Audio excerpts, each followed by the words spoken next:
Delilah a little bit there. Been away for a little over a week now. Sorry about the delay on getting another video out, but like I mentioned before, I had to go out of town and handle some family business. But we're back now. We've got a really cool video today. We're actually going to be talking quite a bit about this girl around my neck, as well as some of the babies she hatched out, not this year, but almost 2 years ago. Her first clutch was actually crazy. It was very small, but the babies that we hit on were just crazy beautiful animals. We showed them off last week in our facility tour. We're going to show them off a little more in detail and talk genetics this week. So why don't we head inside and let Alexis talk us to death with some genetics.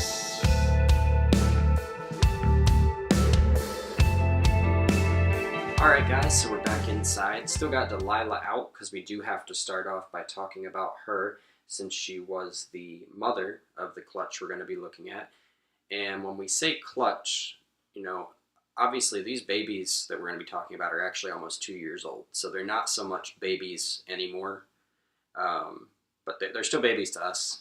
Always going to kind of be close to the heart with them. And when you see them, you'll understand why. But we're going to start off talking about her, because if we're going to understand their genetics, it's really important to understand her genetics, because she has a lot going on, and even more so than we initially thought. Yes, than we intended or expected. So I bought her in about 2014. I saw her on just a snake listing. She was for sale for about like $225. It's just a single gene butter. And I knew from the pictures, we'll like pull up a little picture for you so you can see it. When you see her initial picture, you would be like, that's not a single gene butter. So I knew I had to have this snake. She was just absolutely gorgeous. And so I got her set up. She was an eating machine. She's really hasn't changed at all since I've gotten her as a, not even as a hatchling. She was pretty well started when I first got her, maybe around 500, 600 grams. So I grew her up. She's been eating a ton. For first clutch, we got some amazing babies. I got 4 eggs out of her first clutch. Usually their first clutch is really small as a virgin mother, or just their very first clutch.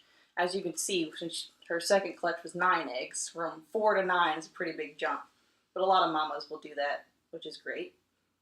So her first clutch, we got 4 eggs, 3 babies survived that one. I hatched 1 yellow belly that didn't make it out of the egg, but went full term. So we got a pastel out of there, and 2 just crazy combos that we're going to talk about in a second. But they're carrying all of these genes. We know she's carrying the butter gene for sure. I posted pictures of her everywhere when I first got her to kind of figure out what her genetics were. They said she's definitely a butterfire, or a nuclear, we called those in the hobby. And I was like, okay, that makes sense. I looked up pictures. She kind of looks like a butterfire, but she didn't look exactly like a butterfire. So I was like, there's got to be something else going on in there. The breeder also told me that she sheds clear. She has these beautiful see-through sheds. You cannot see her pattern, even though she has a very clearly defined pattern, but it doesn't show on the sheds. So she's definitely, he thought that she could be carrying the ghost gene, since het ghost and ghost usually have clear sheds, which is really cool. So I was like, that's a possibility, but we'll have to prove that out.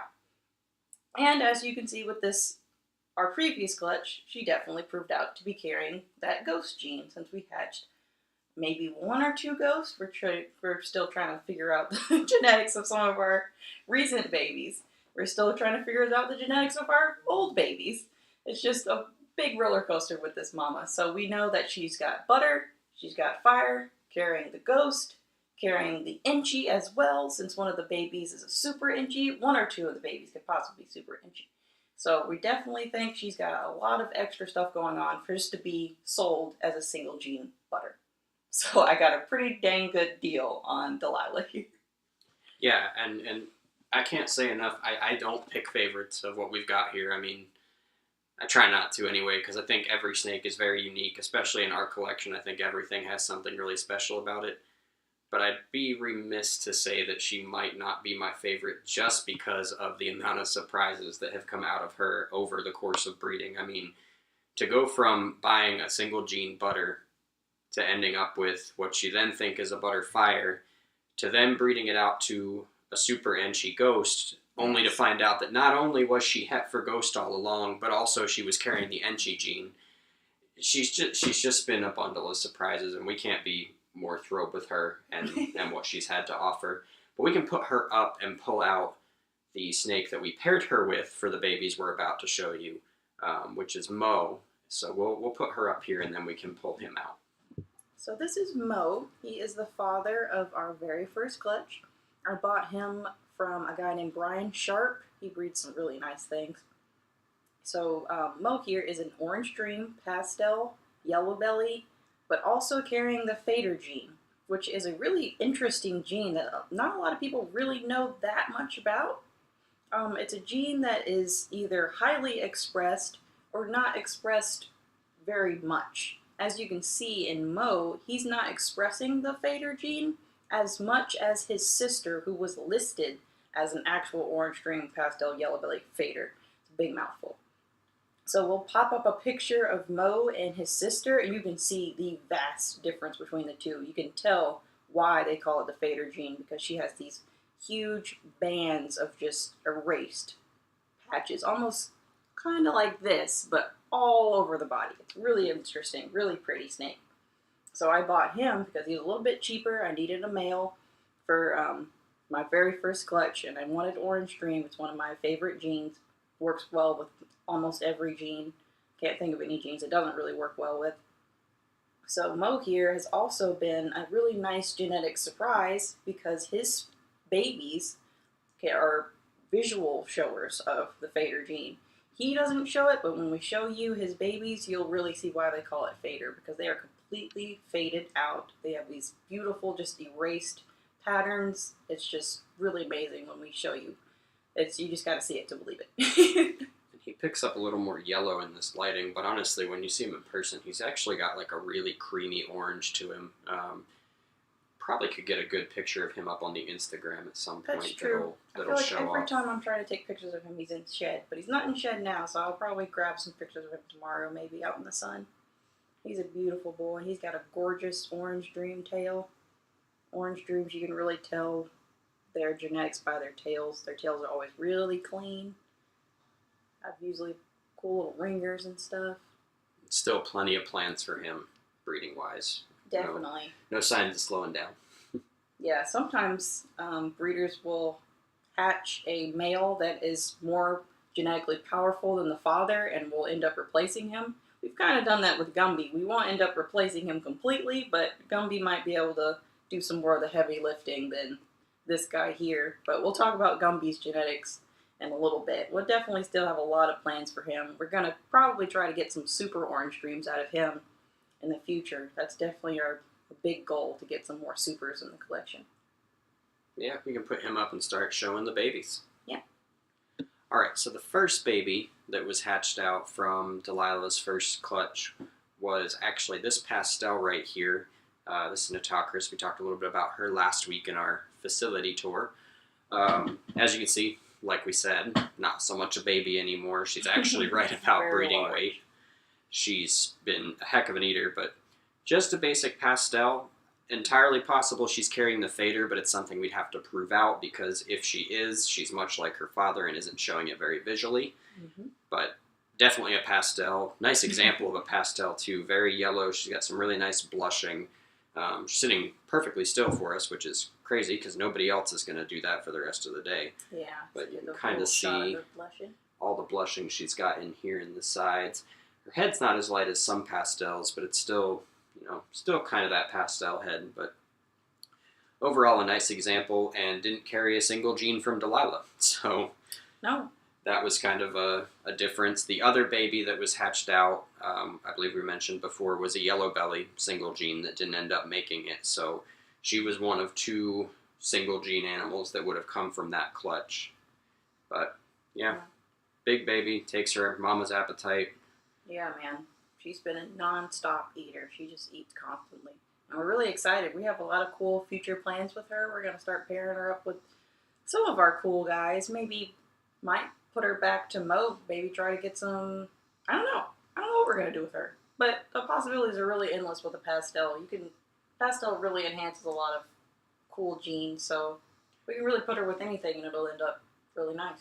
And it's not always the worst thing to just have a really big single gene female that's willing to go.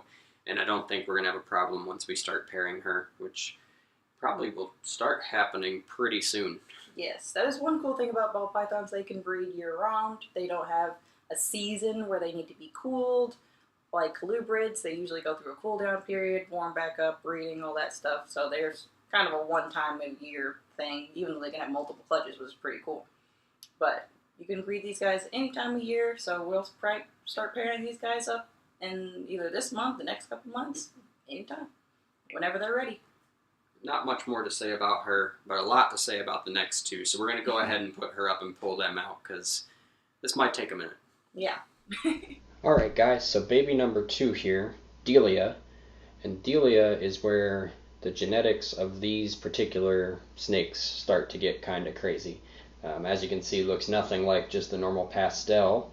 She's got pastel, yellow belly, orange dream, fader.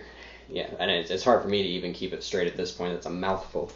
But as you can see, she's just a stunning animal.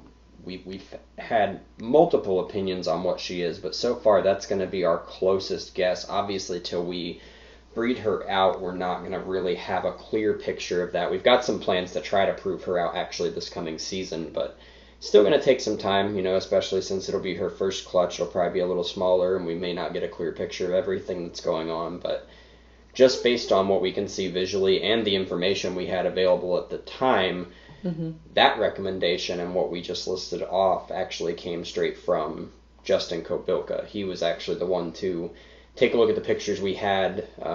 We took him up to Tinley Park with us and met him there. Kind of geeked out a little bit, admittedly. A bit. But ultimately, when he looked at the pictures, heard the pairing, and based off the information we had available, that was his best guess, was that this animal was pastel, yellow belly, fader, orange dream. Thank you. I can't even keep all 4 straight. And it gets even more confusing with the snake I'm about to bring out, which is Delia's brother here, the last snake we have to show today. And I'm going to pull him out while we're holding her, because I want you to see them side by side. I think that's a really important thing. Yeah, there's definitely a color difference between the two. And it's really interesting because these guys could be possibly carrying the Enchi gene as well, and they could also be carrying the ghost gene, but we're also going to have to prove all of that stuff out with some future clutches, with future pairings. But here he is. This is Gumby. And the reason we call him Gumby, when he first hatched out, he was absolutely pink. I mean, craziest coloration. And then, of course, after he shed out, the pinkness kind of went away. But as you can see, very similar to Delia, but a heck of a lot lighter. Yeah, he's a lot more faded. Camera's not really picking up the difference in how much lighter he is, but crazy amount of light. You might, if we get them up right next to each other there, you can kind of see. Yeah, she's a very dark yellow, and he is just like a pasty, just almost white out yellow. I swear with every shed, he just kind of gets lighter and lighter. I'm like, he's going to end up white one day, but he is extremely light. And so by Justin's thinking, he believes that Gumby is a pastel orange dream, fire yellow belly fader. So he has all the genes Delia has, but also has the fire gene, which is probably making him that lighter yellow color. Because yellow belly kind of darkens a yellow. It doesn't darken it, but I mean it makes it a little bit more contrasted, kind of. And the fire gene is going to like make it a lot lighter, make it a lot more pasty yellow like this guy. And keep in mind, guys, the pairing that we had for this, there wasn't a single super. This was 2 just co-dom snakes paired together. Of course, now we know Delilah was carrying the Het Ghost, but that really wouldn't have affected things here, other than that these guys might also be Het for Ghost. Right. But we just absolutely nailed the odds. Yeah, we got the odd gods were shining some very special favor upon us for this first clutch, because the probabilities of hatching these 2 were not very good. The odds were not in our favor, but we hatched 2 really amazing babies, and we're really happy with these guys. They get more and more beautiful as they get older. They haven't lost any of their hatchling color besides his pinkness, but he still looks pretty dang good as almost an adult. So. And we are actually getting ready to start pairing her up. We're actually going to be putting her to our super Enchi Saiyan. We showed him off in our very first video. If you haven't, go check that out. It's actually got our 2018 hatchlings in it. Another set of babies from Delilah. But we're going to pair her up with him to try to prove out some of her genes. We'll be able to guarantee the Enchi, which means anything else we know will be coming from her. And at that point, we can break it down gene by gene and try to figure out all of what we have.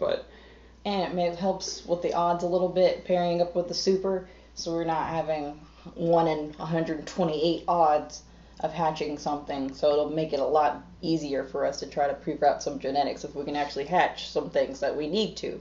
So it'd be nice to try to see if we get some ghosts out of her and see if she's carrying the ghost gene. We'll probably do the same with Gumby and pair him up with a ghost combo and see if he's carrying that gene.